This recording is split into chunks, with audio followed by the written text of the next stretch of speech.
Yo, yo, yo. Okay, so we got another video. We got how they caught the Golden State Killer.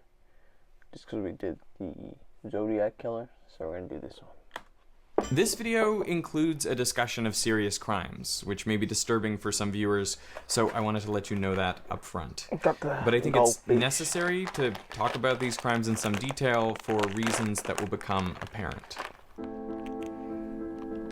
In the small town of Visalia, California in the mid-1970s, one of the state's most prolific criminals got his start. He repeatedly broke into houses and stole small items like cash, coins, and jewelry. He was dubbed the Visalia Ransacker, but soon his crimes escalated. 6 months later, in 1976, he moves up to Sacramento, and over the course of the next 3 years is moving all across Northern California, committing numerous sexual assaults, over 50 sexual assaults. Here, he was called the East Area Rapist. The police are saying lock up tight. Sacramento's infamous East Area Rapist may still be in town. And then in 1979, he moves down to Southern California, starting in Santa Barbara, and starts killing. And he was known as the original Night Stalker in Southern California. Variously known as the East Area Rapist and the original Night Stalker, these were brutal, meticulously planned crimes that spanned numerous California counties between 1976 and 1986. Police believed that all of these crimes were committed by the same person, now known as the Golden State Killer. How was it known that these were committed by the same person? Investigators were relying on MO. MO, modus operandi, is basically how a criminal will commit a crime. I was wearing some type of a mask or a hood. I was wearing shorts and a t-shirt. The Golden State Killer had a very distinctive MO. What he would do is he would break into a house with a gun, a house with a man and a woman. He would tie them up, tell the man, I'm going to put plates on your back. If I hear those plates move, I'm going to kill your wife and then kill you. Take the wife into another room and sexually assault her. Then he would go through the house for however much time, eating, stealing stuff, stealing little things or whatever, and then he would leave. How was he not caught based on fingerprint evidence? Well, he didn't leave his fingerprints. He always wore a mask. He always had gloves on. This was an offender that did everything to prevent himself from being caught. The Golden State Killer has been linked to at least 12 murders, 50 rapes, and a string of burglaries throughout California. Derek, how's it going? How you doing? Good, good. So we supply DNA sequencing solutions to the forensic laboratories that process crime scene DNA. At a crime scene, there's typically less than a nanogram of DNA left, and it's usually degraded. Right, so it breaks down. Why is there so little at a crime scene? A nanogram? Yes. That's insane. Yes. There's no accident that he stops in 1986. 1986 is when the first DNA case of a murder case is actually solved with DNA. And I think he's following that, and he's saying, you know what I'm doing here, I'm leaving my DNA. I can't do this anymore. Investigator Paul Holes tracked the Golden State Killer for decades. He couldn't account for DNA technology, and that really was his big mistake. That was the critical mistake. He left his DNA all over California. And it turns out that 3 of the cases, I had 3 sexual assault kits, and that's where I got the Golden State Killer's DNA from Northern California. Dang. But having the unknown killer's DNA wasn't enough. They needed to match it to a known sample. In 1990, the FBI started work on what would become a national genetic database. It mainly stores DNA profiles from convicted criminals and persons of interest. It's called the Combined DNA Index System, or CODIS for short. In each of your cells, there are 23 pairs of chromosomes, one from your mom and one from your dad. And at particular places on some chromosomes, there are short sections of DNA that repeat. AATG, AATG, AATG, and so on. These are called short tandem repeats, or STRs, and different people have different numbers of repeats. Forensic labs produce STR profiles by counting up the number of repeats at each location. Initially, there were What? only 13 places That's on the so DNA trippy. where STRs were counted, but in 2017, that was expanded to 20. It feels to me like that's not that much information. It isn't. But the chances of two people having the exact same number of repeats at all locations is incredibly small. The CODIS database now contains over 18 million STR profiles. Golden State Killer's DNA profile has been up at the National DNA got yours Database that's too. run by the FBI called CODIS since 2001 and has been searching ever since with no hits. We did Interpol searching, trying to search other countries' DNA databases, thinking, well, maybe it came from out of the country. That's why, after all this time, we have yet to be able to identify I don't him. think And he got out of the obviously, we country. didn't get any hits. But genetic sequencing technology was advancing rapidly. The Human Genome Project was completed. Since 1986, scientists had been mapping and sequencing the 3 bet it billion was a word. nucleotides contained in the human genome.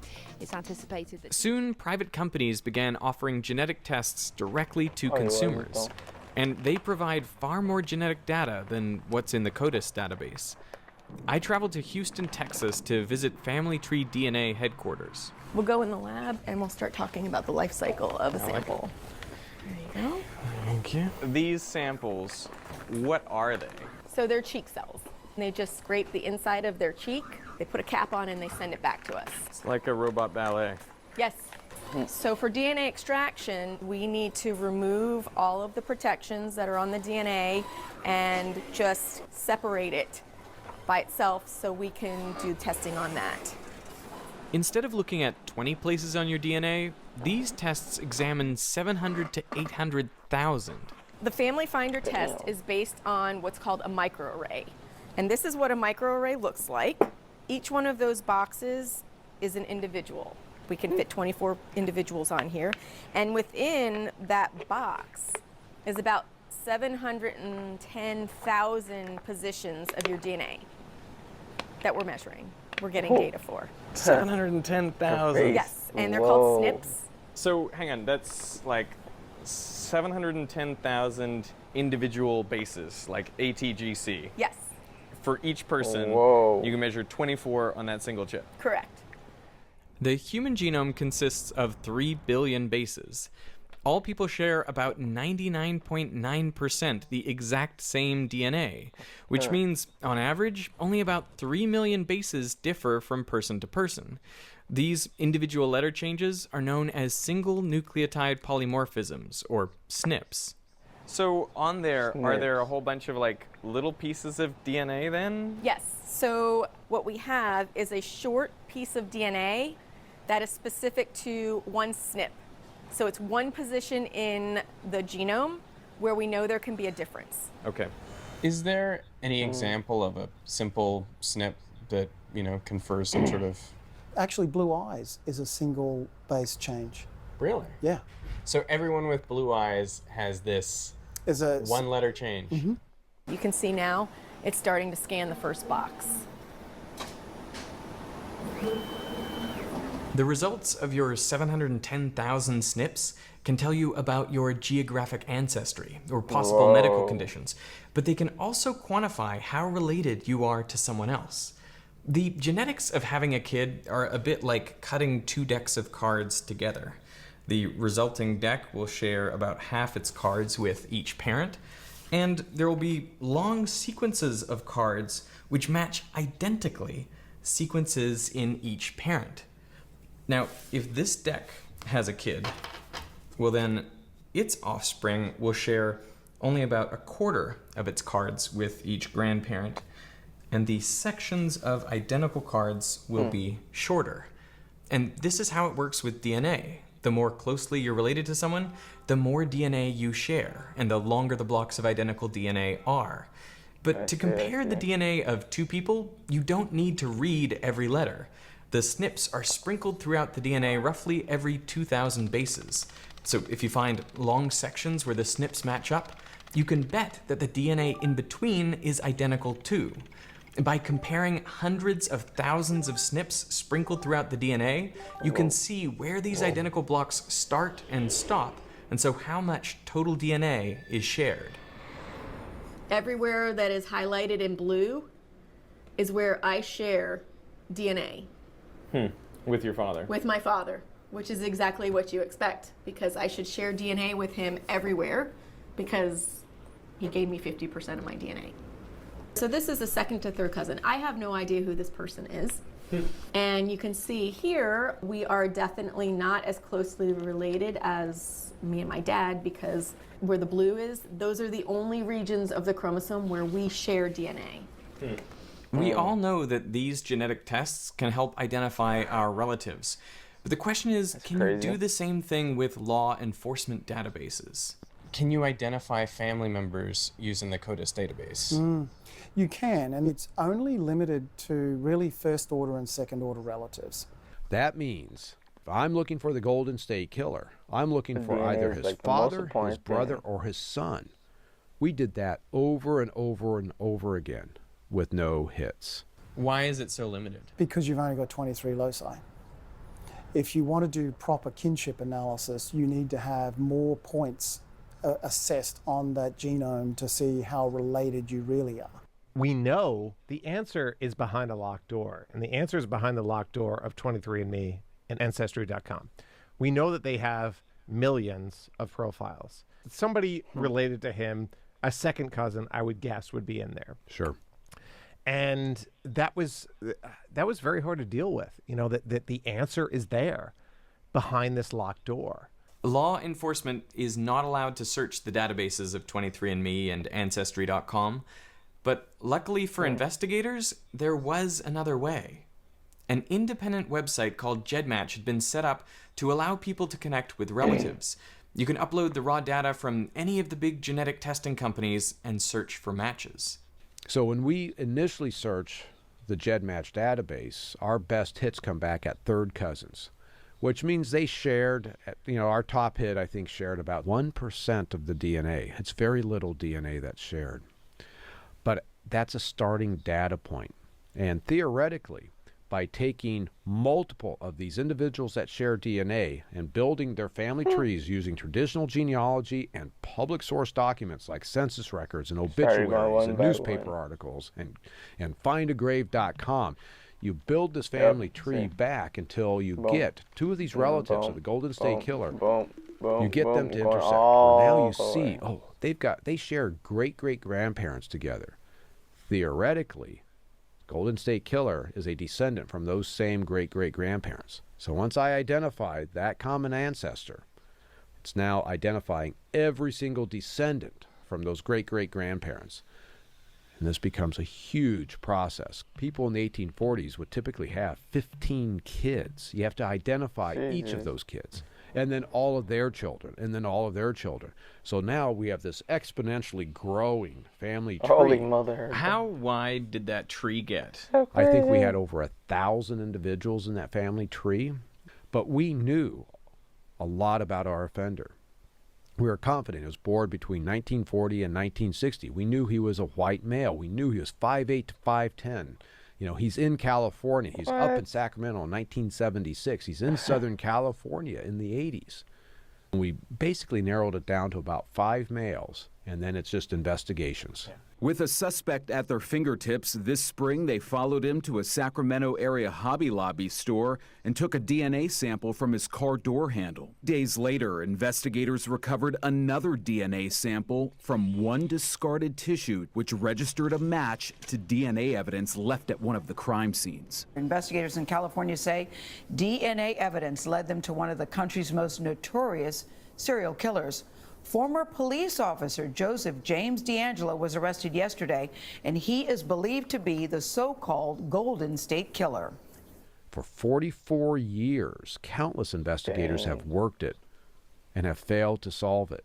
Within 4.5 months, a team of 6 were able to figure out who the Golden State Killer was. That was Joseph D'Angelo. After the Golden State Killer was identified, the floodgates opened. And we were seeing every week not only single killers, but multiple killers, serial killers. Every week were being identified from cases in the 70s and 80s. Because there's been over 70 cases now that they've solved this way, and they continue to solve them at a fairly regular rate. And I think presumably that rate's just going to increase. Yeah. And there's going to be more because it's working, and we are going to, you know, help find these people. But the scary thing is, in the US, you have 100,000 cold case murders with DNA. You have more cold cases, but the ones with DNA is estimated about 100,000. There's roughly about 650,000 sexual assaults, cold cases with DNA.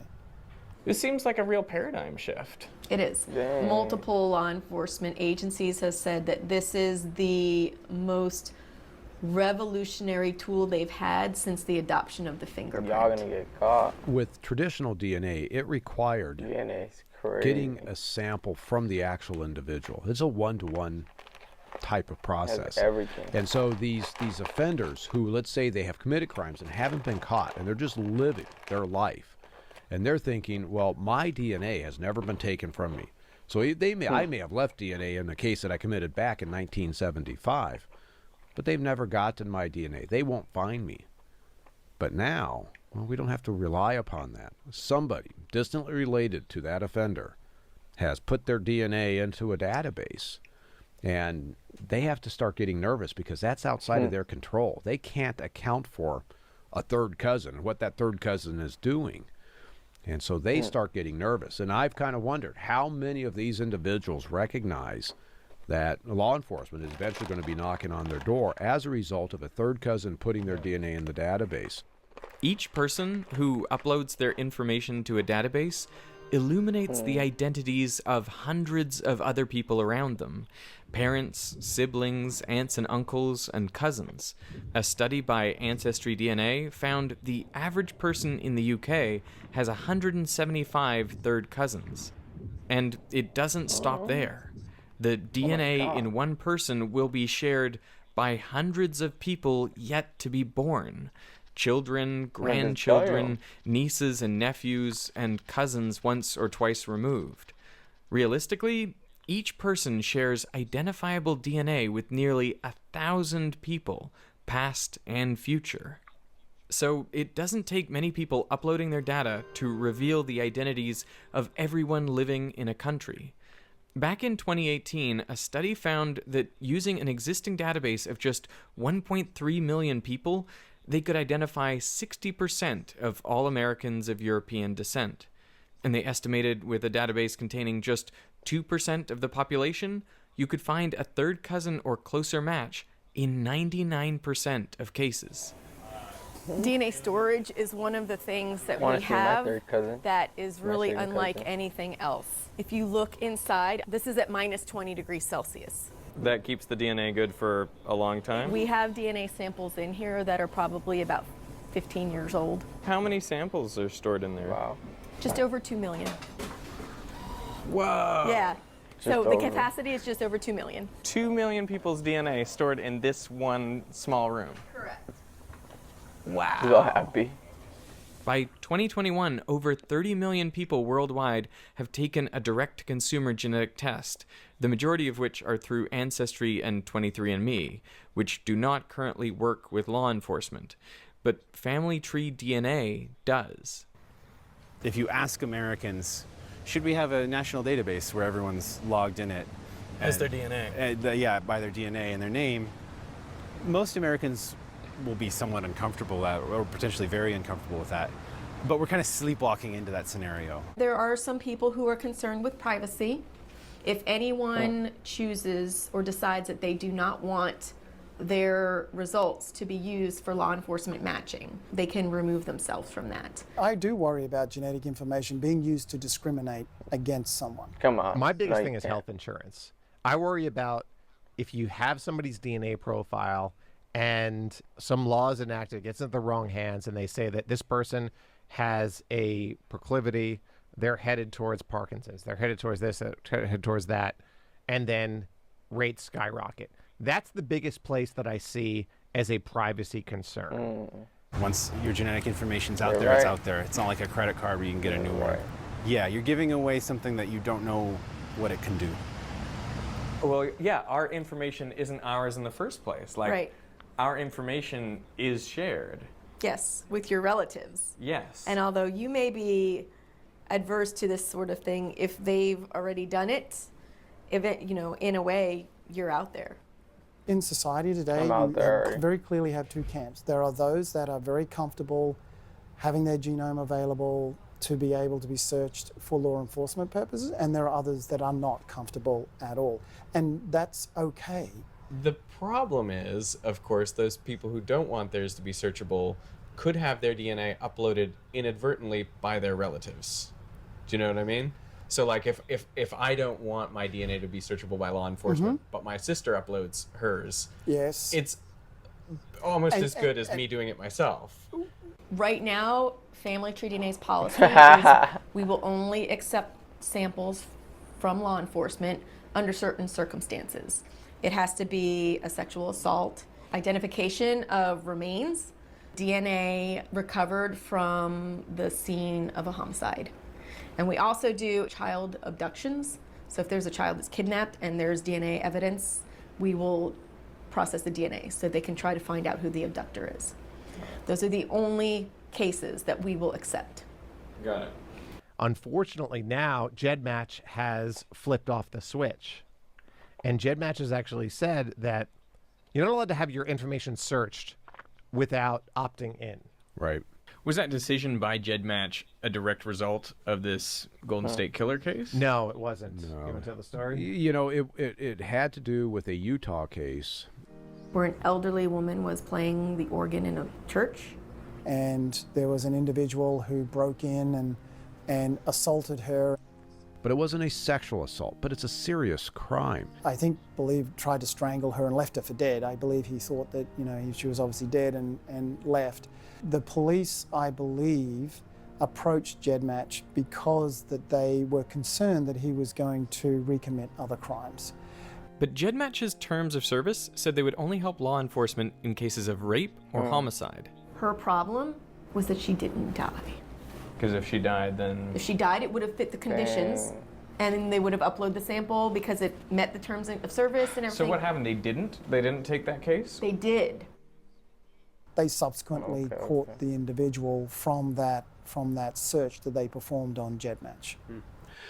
But people within the genealogy world kind of got their passions inflamed, saying that is stepping outside of what this tool should be used for, and they ended up putting a lot of pressure on GEDmatch. They flipped the switch because they got freaked out. But at the end of the day, it was a violation of terms of service, and I think ultimately led to a good thing. Everybody got zeroed out, and then everybody gets to sign back in.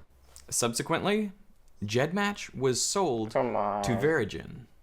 I can tell you, a new user today, when they sign up for GEDmatch, about 73% of them are signing up to allow law enforcement to search. We're pretty happy with that. Yeah. I mean, that's a high number. It's a high number. And it suggests that people want that, in a sense. How many second cousins or third cousins do you know? You know what I mean? You don't know that many of them. Without even knowing it, you're helping justice. You're helping a victim's family get a little bit of peace. Not closure, but a little bit of peace. To get an answer. Not?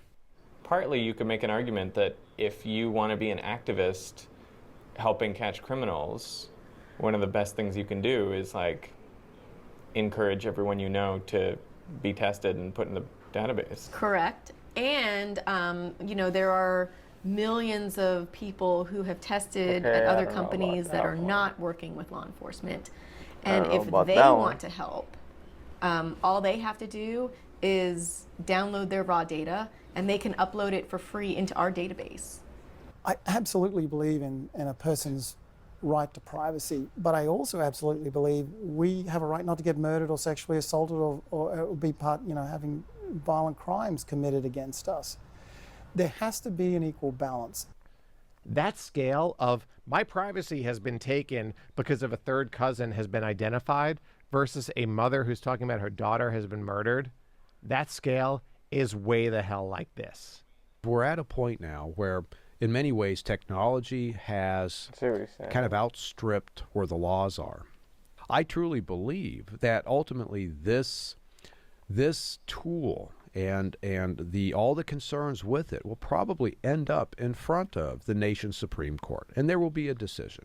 My bottom line message, if you're going to make a decision, if there's going to be laws restricting law enforcement to use it, make sure that you're making an informed decision and not assuming what it is based on its DNA and genetics and law enforcement, because it really isn't what you think it is.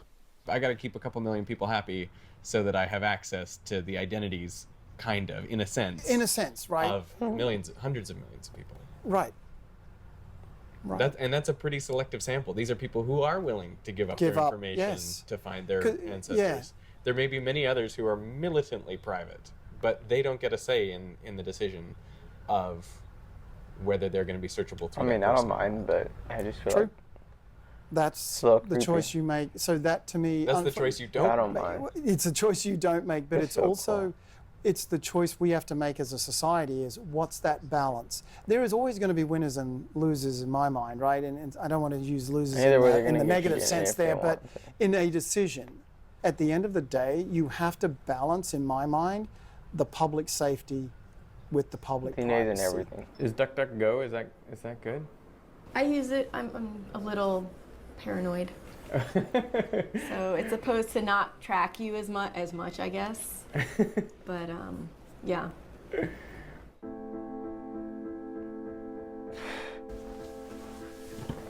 I have been working on this video for a couple of years, so I really want to thank Brilliant for sponsoring it. I appreciate their willingness to support me tackling complex and important stories. Brilliant is a website and app that teaches you all kinds of STEM concepts in an interactive and in-depth way.